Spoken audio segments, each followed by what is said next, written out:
nasuri sa atin sa may-ari nitong puno ng mangga mga katiits. Sabi niya matagal na daw itong punong mangga sa Second World War II, nandyan na ito mga katiits. So naka-alignment siya mga katiits doon sa unahan. Masuka lang ang area,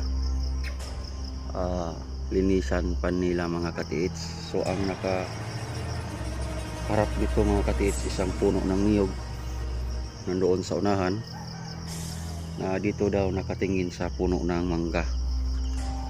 So ating suriin mabuti kung mayroon bang nakita natin na man-made, kasi sa katagal ng panahon kung mayroong inukit dito sa puno ng mangga, hindi natin basta-basta malaman kung gawa ba ng tao ang nakita natin itong puno.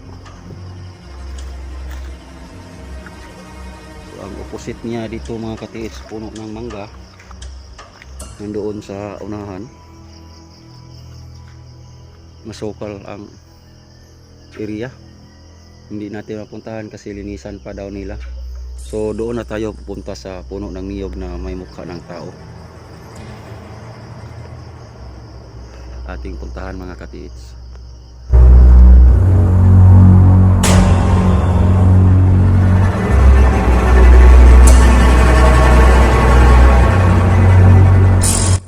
So ito ang mga sanga sa ikilawang mangga mga katiits. Sobrang masukal. Nandoon sa unahan ang puno kasi sobrang laki daw ang puno, makita natin dito, pero masukal lang ang area. Yan ang opposite mga katiits. At ang nakaharap dito mga katiits sa dalawang puno ng mangga, ang puno ng niyog nandoon sa unahan. So ating tingnan mga katiits, sobrang masukal, linisan pa daw nila. Ating i-remap ang puno ng niyog mga katiits, kung totoo bang sinadya mga katiits na gawa ng Hapon. At dito mga katiits, mayroong tangke ng Hapon mga katiits.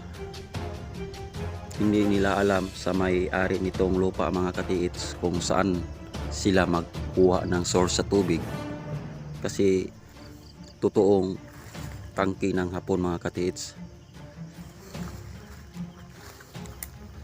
panglagyan ng tubig mga katiits. Matibay pa ito mga katiits, hindi pa nasira ito mga katiits. Bago tayo maabot sa puno ng niyog mga katiits na mayroong mukha ng tao mula sa mangga, puno ng kamansili mga katiits, sobrang laki ito.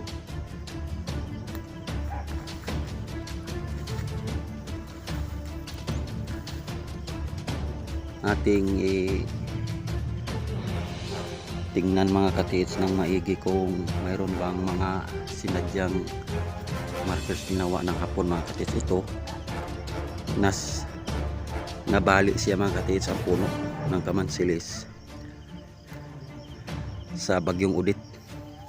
At magtaka ka mga katiits, bakit mayroong tangke na sobrang masukal ang area, walang bahay.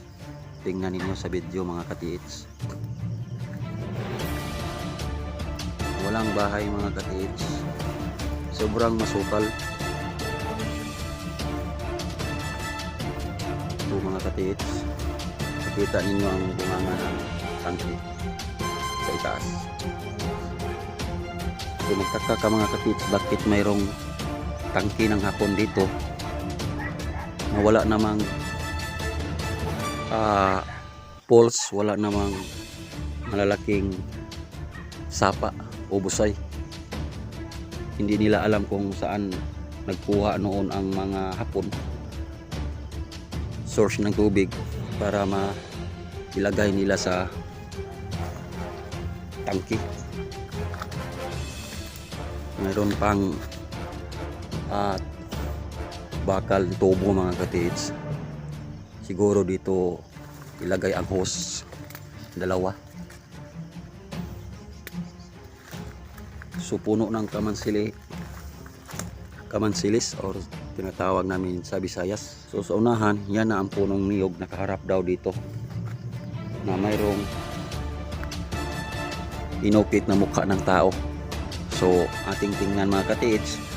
So dito pala mga katiits, magtaka tayo bakit mayroong tangke sa masukal na area. Walang bahay, walang nanirahan dito mga katiits. Bakit mayroong tangke? So possible mga katiits na mayroong Japanese camp sa area. So puntahan na natin ang puno ng niyog mga katiits.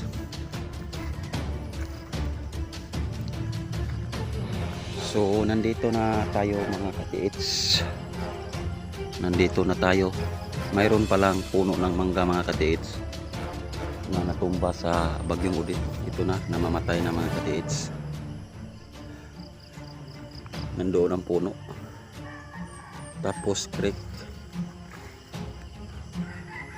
Tapos ito na ang lubi na may mukha ng tao mga katiits, puno ng niyog.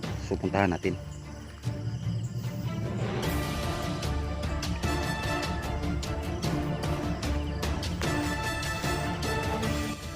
Sayang, makikita pa natin ang mga dato. Sayang hindi natin na abutan ang puno ng niyog na mayroong mukha ng tao. Kasi matanda na ang may-ari ng lupa, hindi na siya makasama sa atin. Akala niya ito. Hindi yan, kasi dito tinuro, ibig sabihin ito na.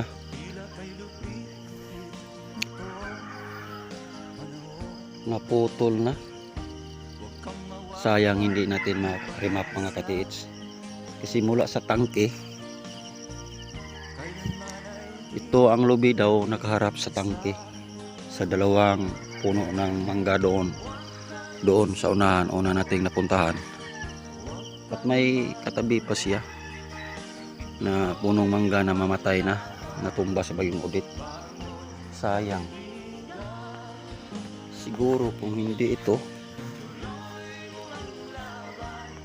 doon una natin nakita na puno. Sayang mga katiits.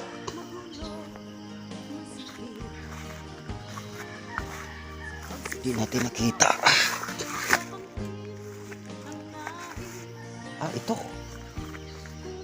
Ito mga katiits.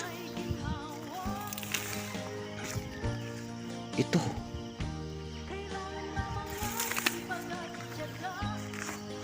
So ito ang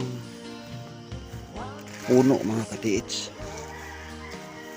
Creek.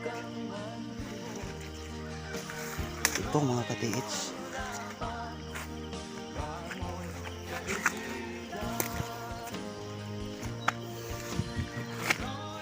Mukha ng tao mga katiits. Mata, ilong, aro, sign ng ilong mga katiits. Bibig niya mga katiits.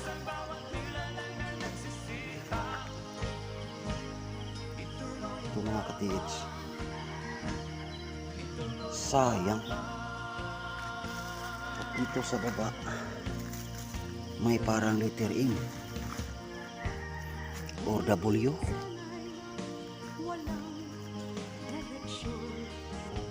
Sayang mga katiits na pinutol nila.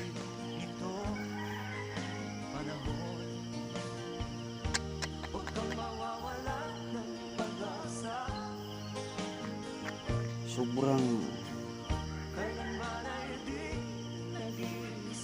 matanda na itong puno ng niyog mga katiits. Ito ang balat mga katiits na makuha sa pag putol. Ito ang puno.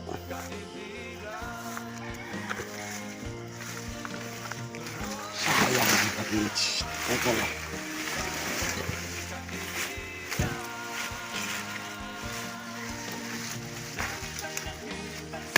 Sayang.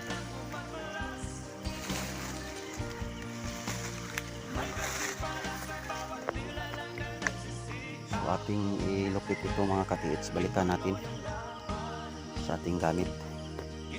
So happy hunting ngayong araw mga ka-tiits. Abangan lang ninyo ang ating paglukit dito sa area mga ka-tiits. So maraming salamat sa lahat nating mga ka-tiits sa Luzon, Visayas, Mindanao.